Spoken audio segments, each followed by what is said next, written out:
After a brief stint in Baltimore, she finds herself moving to Washington, D.C.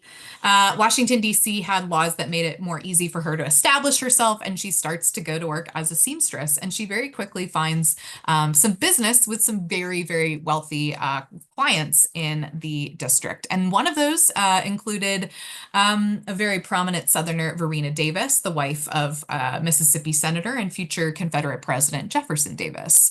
Her memoir has a really fascinating conversation she recounts with Verena Davis. Essentially, Davis says, "Hey, I know there's going to be a war coming up between the North and the South," and essentially offers her the opportunity to come south with her and continue to sew dresses for Mrs. Davis and likely other Confederate women.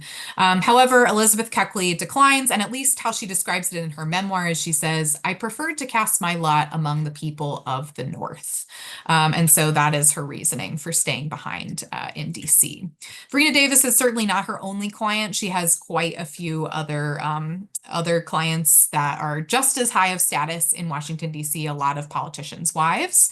And this is how she becomes acquainted with First Lady Mary Lincoln.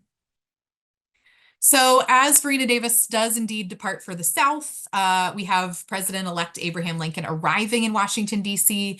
And in the weeks leading up to Lincoln's inauguration, she gets approached by one of her patrons, a woman named Margaret McLean.